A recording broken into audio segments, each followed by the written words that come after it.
এই মুহূর্তে সভাপতি বক্তব্য রাখবেন গণ অভ্যুত্থানের এক দফার ঘোষক, যার স্লোগানে আওয়ামী লীগের ক্ষমতার মসনদ গণভবন পর্যন্ত কেঁপে উঠেছিল, যাকে পুলিশ, র্যাব সবাই মিলে দমিয়ে রাখতে পারেনি, গুলির ভয় দেখিয়ে যাকে দমিয়ে রাখতে পারেনি, গুম করার ভয় দিয়ে যাকে দমিয়ে রাখতে পারেনি, বাংলাদেশের গণতন্ত্র পুনঃপ্রতিষ্ঠার সেনাপতি জাতীয় নাগরিক পার্টি এনসিপির সংগ্রামী আহ্বায়ক জনাব মোহাম্মদ জাহিদ ইসলাম। ইনকিলাব ইনকিলাব ইনকিলাব ইনকিলাব, ক্ষমতা না জনতা, ক্ষমতা না জনতা, এই আপোষ না সংগ্রাম, এই আপোষ না সংগ্রাম, দালালি না রাজপথ, এই ইনকিলাব ইনকিলাব।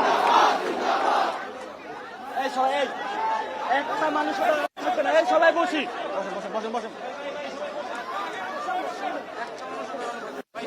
বিসমিল্লাহির রহমানির রহিম।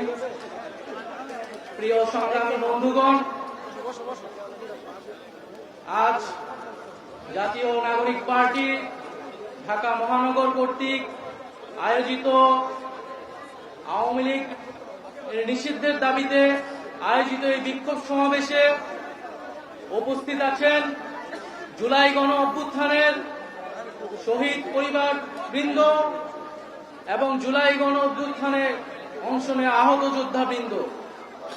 আরো উপস্থিত আছেন জাতীয় নাগরিক পার্টি এনসিপির সংগ্রামী সদস্য সচিব, সংগ্রামী মুখ্য সংগঠক বৃন্দ, সংগ্রামী মুখ্য সমন্বয়ক এবং কেন্দ্রীয় নেতৃবৃন্দ সহ ঢাকা মহানগর এবং আশপাশ থেকে আগত বিভিন্ন পর্যায়ের নেতাকর্মী বৃন্দ। সবাইকে জাতীয় নাগরিক পার্টির পক্ষ থেকে জানাই সংগ্রামী শুভেচ্ছা এবং সালাম। বন্ধুগণ, আজকে জুলাই গণ অভ্যুত্থানের এই 9 মাস পরেও আওয়ামী লীগ নিষিদ্ধের দাবিতে, আওয়ামী লীগের নিবন্ধন বাতিলের দাবিতে আমাদেরকে রাজপথে নেমে আসতে হচ্ছে, আমাদেরকে রাজপথে কথা বলতে হচ্ছে। এটা আমাদের সামষ্টিক ব্যর্থতা বলেই আমরা মনে করি। আমরা জুলাই গণ অভ্যুত্থানের প্রেক্ষিতে যে অন্তর্বর্তী সরকার গঠনে অংশ নিয়েছিলাম, সেই সরকারের কাছে আমাদের অন্যতম দাবি ছিল, জাতির কাছে আমাদের অন্যতম প্রতিশ্রুতি ছিল, জুলাই গণ অভ্যুত্থান সহ যে বিগত 16 বছরে যে ফ্যাসিজম, স্বৈরাচার তৈরি হয়েছিল বাংলাদেশে, তার বিচার নিশ্চিত করা। বিচার এবং সংস্কারের জন্যই মানুষ রাজপথে নেমে এসেছিল। বন্ধুগণ, একটু পেছন থেকে ইতিহাসটা বলতে চাই। বাংলাদেশের জনগণ এই 24-এ এই প্রথমবার রাজপথে নেমে আসেনি, রক্ত দেয়নি, আত্মত্যাগ করেনি। ইতিহাসের বিভিন্ন পর্যায়ে বাংলাদেশের জনগণ রাজপথে নেমে এসেছে, জীবন দান করেছে, শাহাদাত বরণ করেছে, ন্যায় বিচার, মানবিক মর্যাদা, গণতন্ত্র, সার্বভৌমত্ব, স্বাধীনতা প্রতিষ্ঠার জন্য। 1947 সালে এই পূর্ববঙ্গের বাঙালি মুসলমান নিম্নবর্গের হিন্দুর সাথে কাঁধে কাঁধ মিলিয়ে এই পূর্ববঙ্গের জনপদের অর্থনৈতিক এবং ধর্মীয় সাংস্কৃতিক অধিকার রক্ষার জন্য লড়াই করেছিল। সেই লড়াইয়ের ফসল হিসেবে আজকের বাংলাদেশের সীমানা আমরা প্রতিষ্ঠা পেয়েছিলাম। যদিও সেই সময় আমাদের লড়াইয়ের গন্তব্য ছিল সমগ্র বাংলার অখণ্ডতা কায়েম করা, কিন্তু কলকাতার ব্রাহ্মণ্যবাদী জমিদারদের ষড়যন্ত্রের কারণে সেই রাষ্ট্রকল্প আমাদের ব্যর্থ হয়েছিল। ফলে আমরা পাকিস্তান রাষ্ট্রে সাময়িকভাবে আশ্রয় নিয়েছিলাম। কিন্তু বন্ধুগণ, দুঃখের সাথে আমাদের সেই 47-এর আজাদির স্বপ্ন লুট হয়ে গিয়েছিল খুব অল্প সময়েই। পাকিস্তানির শাসক গোষ্ঠী এখানে বাঙালি জনগোষ্ঠীর ভাষা, সংস্কৃতি এবং অধিকারের উপর হস্তক্ষেপ করেছে এবং বাঙালি জনগোষ্ঠীকে তার ন্যায্য অধিকার থেকে বঞ্চিত করেছে বারবার।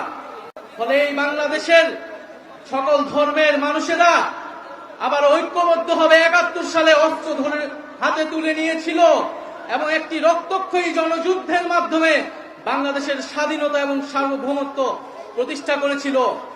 কিন্তু আবারও দুঃখের সাথে ৭১-এর পরে এই ৭২ সালে আমার সোনার বাংলার স্বপ্ন এই মুজিববাদীদের হাতে বেহাত হয়ে গিয়েছিল। এই মুজিববাদীরা ৭২-এর সংবিধানের মাধ্যমে বাংলাদেশকে ভারতীয় শাসক গোষ্ঠীর হাতে তুলে দিয়েছিল। মুজিববাদী সংবিধানের মাধ্যমে যে স্বাধীন বাংলাদেশের আকাঙ্ক্ষা, যেই মুক্তিযুদ্ধের শহীদদের আকাঙ্ক্ষা তৈরি হয়েছিল, সেই আকাঙ্ক্ষাকে ব্যর্থ করে দেওয়া হয়েছিল। মুজিববাদী সংবিধানে বাঙালি জাতীয়তাবাদের নামে এখানে বিভিন্ন জনগোষ্ঠীর যে ভাষার অধিকার, সেই অধিকারকে দমন করা হয়েছিল। মুজিববাদী সংবিধানে ধর্মনিরপেক্ষতার নামে বাংলাদেশের ইসলাম মোনা জনগোষ্ঠী, ধর্মবান মুসলমানের যে সংস্কৃতি, সেই সংস্কৃতিকে রাষ্ট্র গঠন প্রক্রিয়া থেকে বিচ্ছিন্ন করে দেওয়া হয়েছিল। এখানে সমাজতন্ত্রের নামে যে পুঁজির স্বাধীন বিকাশ, সেই বিকাশকে ব্যর্থ করা হয়েছিল এবং অর্থনীতিকে লক্ষ্মী বাহিনীদের হাতে তুলে দেওয়া হয়েছিল এবং গণতন্ত্রের নামে বাকশাল কায়েম করা ছিল। এই ছিল ৭৫ পর্যন্ত মুজিববাদীদের শাসন। আমরা দেখেছি স্বাধীন বাংলায় এরপরে বিভিন্ন সময়ে সামরিক হস্তক্ষেপ হয়েছে। এক পর্যায়ে বাংলাদেশের জনগণ ৯০ সালে আবারও রাজপথে নেমে একটি গণঅভ্যুত্থান তৈরি করেছিল। সেই গণঅভ্যুত্থানের পরে স্বৈরতন্ত্রের পতন ঘটেছিল। কিন্তু দুঃখের বিষয়, ৩০ বছর পরে বাংলাদেশের জনগণকে আবারও গণতন্ত্রের প্রতিষ্ঠার জন্য রাজপথে নামতে হয়েছিল। কেন নামতে হয়েছিল? কারণ গণঅভ্যুত্থানে যে রাজনৈতিক দলগুলো যেই প্রতিশ্রুতি দিয়ে ক্ষমতায় গিয়েছিল, সেই প্রতিশ্রুতি তারা রক্ষা করেনি। ৯০-এর গণঅভ্যুত্থানকে যারা গণঅভ্যুত্থানে অংশ নিয়েছিল, তারাই ব্যর্থ প্রমাণ করেছে। ফলে রাজনৈতিক দলগুলোর সেই নেতৃত্ব বাংলাদেশের জনগণ মেনে নেয়নি। বিগত ১৬ বছরেও রাজনৈতিক দলগুলোর, ফ্যাসিবাদ বিরোধী দলগুলোর নেতৃত্বে জনগণ রাজপথে নেমে আসেনি। বাংলাদেশের জনগণ ফ্যাসিবাদ থেকে মুক্তি পাওয়ার জন্য রাজপথে নেমে এসেছিল ছাত্র জনতার নেতৃত্বে। বন্ধুগণ, বিগত ১৬ বছর গল্প আমরা সবাই জানি। বিগত ১৬ বছরে আওয়ামী লীগ কিভাবে ফ্যাসিজম কায়েম করেছে, কিভাবে স্বৈরতন্ত্র কায়েম করেছে। তিনটি ভোটকে তারা কুক্ষিগত করে মানুষের ভোটাধিকার করে হরণ করেছিল। পিলখানা হত্যাকাণ্ডের মাধ্যমে বাংলাদেশের সেনাবাহিনীর দেশপ্রেমিক অংশকে তারা পরাস্ত করেছিল এবং বাংলাদেশের সার্বভৌমত্বকে হুমকির মুখে ঠেলে দিয়েছিল। ২০১৩ সালে শাপলার হত্যাকাণ্ডের মাধ্যমে বাংলাদেশের ধর্মপ্রাণ মুসলমান এবং আলেম ওলামাদের মত প্রকাশের যে অধিকার, সেই অধিকারকে তারা হরণ করেছিল। এছাড়া ধারাবাহিকভাবে কোটা সংস্কার আন্দোলন, নিরাপদ সড়ক আন্দোলন, মোদী বিরোধী আন্দোলনে তারা হত্যাকাণ্ড এবং দমন পীড়ন চালিয়েছে। সর্বশেষ জুলাই আগস্ট মাসে ছাত্র জনতা তাদের অধিকারের জন্য যখন রাজপথে নেমে এসেছিল, সেই জনগণের উপরে তারা এই দেশের পুলিশকে দিয়ে, এই দেশের সেনাবাহিনীকে দিয়ে, এই দেশের বিজিবিকে দিয়ে গুলি চালিয়েছিল। আওয়ামী লীগ কোনো আর রাজনৈতিক দল নয়, আওয়ামী লীগ একটি ফ্যাসিস্ট সন্ত্রাসী সংগঠনে পরিণত হয়েছে।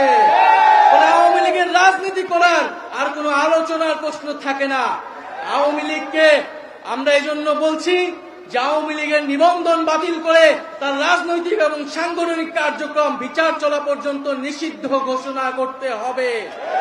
কিন্তু দুঃখের বিষয়, বর্তমান পরিস্থিতিতে আমরা দেখছি গত ৯ মাসেও বিচার কার্যক্রম দৃশ্যমান হয়নি।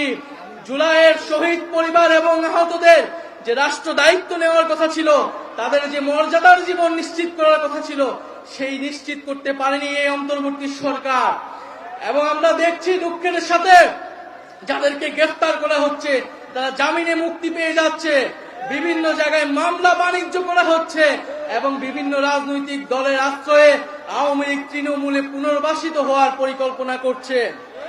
বন্ধুগণ, আমরা দেখতে পাচ্ছি যে আমাদের এই অন্তর্বর্তী সরকারের সময়, গণ অভ্যুত্থান পরবর্তী সরকারের সময় যে নির্বাচন কমিশন গঠিত হয়েছে, সেই নির্বাচন কমিশন গণহত্যাকারী ফ্যাসিস্ট আওয়ামী লীগের লোকদেরকে প্রার্থিতা অযোগ্যতা ঘোষণা করতে সম্মতি দিচ্ছে না। তারা বলছে যে এটি নাকি রাজনৈতিক সিদ্ধান্ত। নির্বাচন সংস্কার কমিশন সুস্পষ্টভাবে সুপারিশ করেছে, যারা গণহত্যা করেছে, যারা লুটপাট করেছে, যারা ফ্যাসিস্ট আওয়ামী লীগের সাথে জড়িত ছিল, তারা কোনোভাবে আগামী নির্বাচনে অংশগ্রহণ করতে পারবে না। কিন্তু নির্বাচন কমিশন এখনো সেই প্রস্তাবে সম্মত হচ্ছে না। আমরা সন্দেহ প্রকাশ করছি এই নির্বাচন কমিশন কার পারপাস সার্ভ করবে। ভুলে গেলে চলবে না, গণ অভ্যুত্থানের পরে এই নির্বাচন কমিশন গঠিত হয়েছে।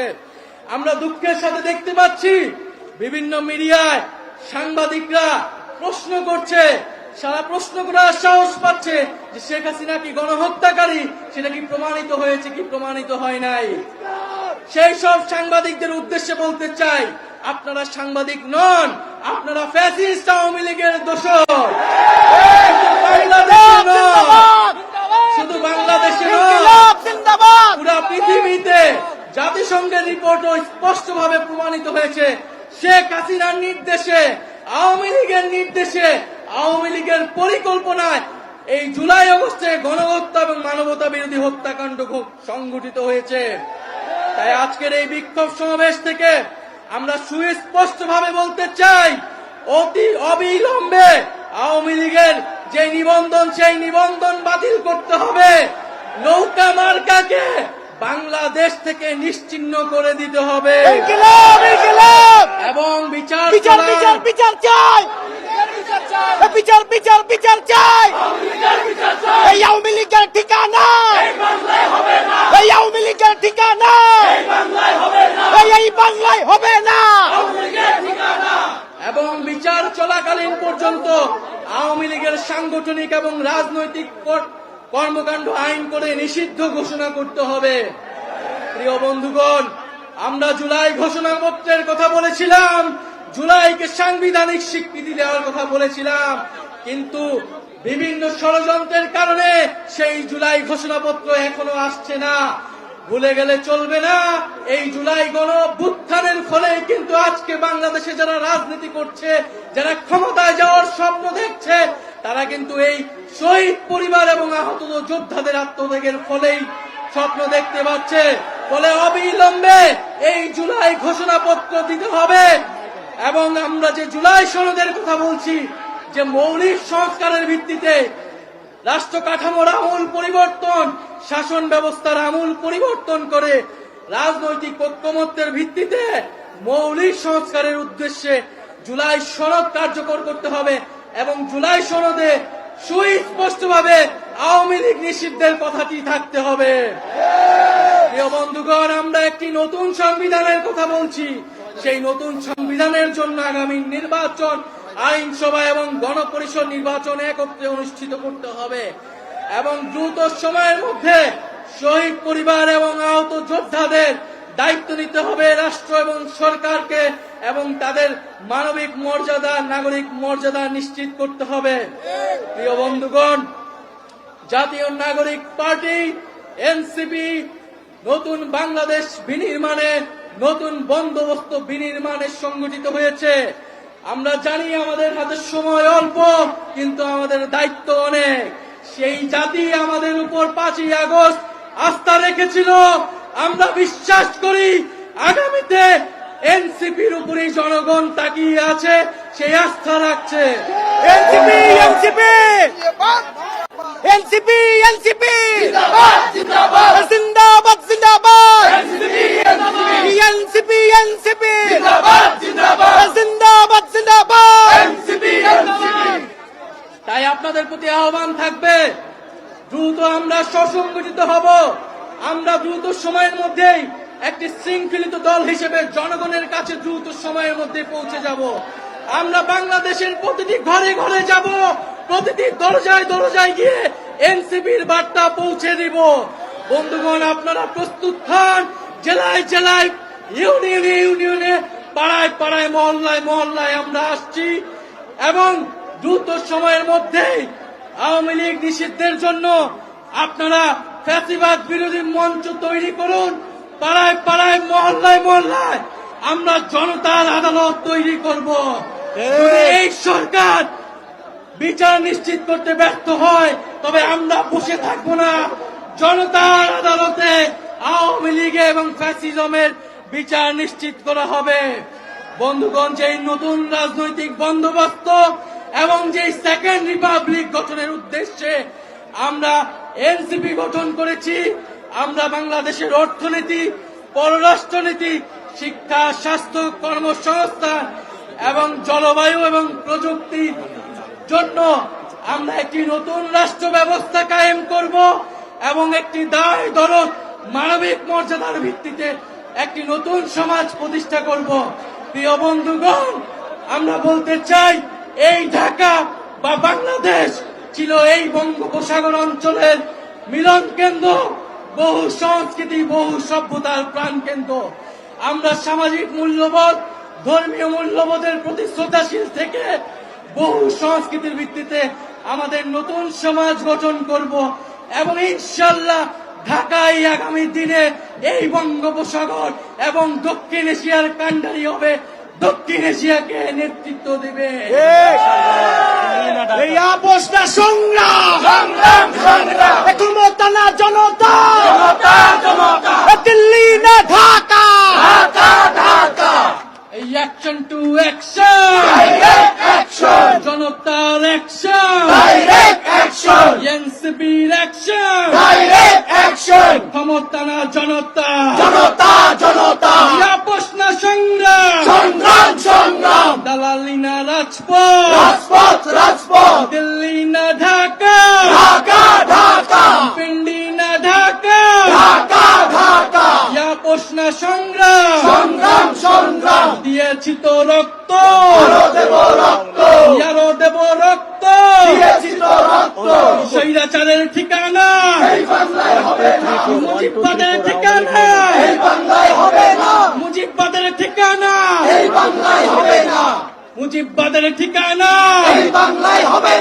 1 2 3 4 Awami League no more, fascism no more, মুজিববাদ নো মোর, মুজিববাদ নো মোর, ইনকিলাব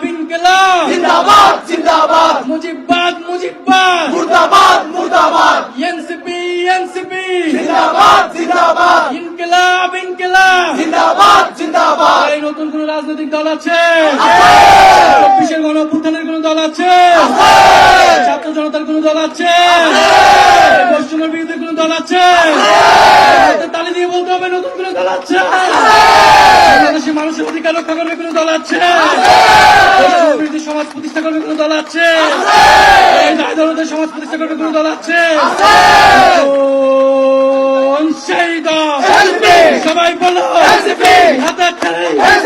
সবাই বলো, সারা বাংলা ছাত্র জনতা সবাই বলো, হাতার তালে মুখে বলি, সারা বাংলা রূপসা থেকে পাথরিয়া, টেকআপ থেকে তেতুলিয়া, সারা ঢাকা, সারা বাংলা সংগ্রামে, সংস্কারে, সংসদে, সংগ্রামে, সংস্কারে, সংগ্রামে, রাজপথে, সংসদে, ছাত্রদের, জনতা, শ্রমিকের, নাগরিকের, নারীদের, নাগরিকের, শ্রমিকের, সারা বাংলা এনসিপি জিন্দাবাদ, এনসিপি ইনকিলাব, জিন্দাবাদ, এনসিপি জিন্দাবাদ,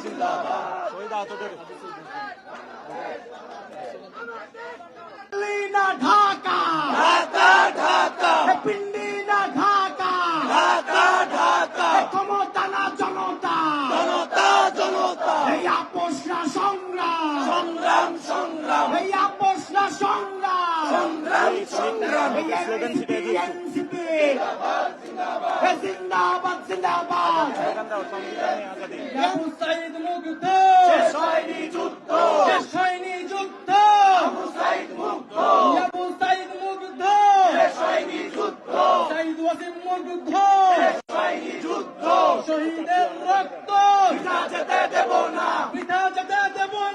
আমার ভাইয়ের রক্ত বৃথা যেতে দেব না, আমার বোনের রক্ত বৃথা যেতে দেব না, আপোষ না সংগ্রাম, সংগ্রাম, ক্ষমতা না জনতা, জনতা, চব্বিশের শহীদেরা লাও লাও লাও সালাম লাও লাও লাও সালাম চব্বিশের শহীদেরা চব্বিশের শহীদেরা লাও লাও লাও সালাম চব্বিশের আহতরা চব্বিশের যোদ্ধারা এই 71-এর শহীদেরা চব্বিশের শহীদেরা এই আস্তে আস্তে দিচ্ছে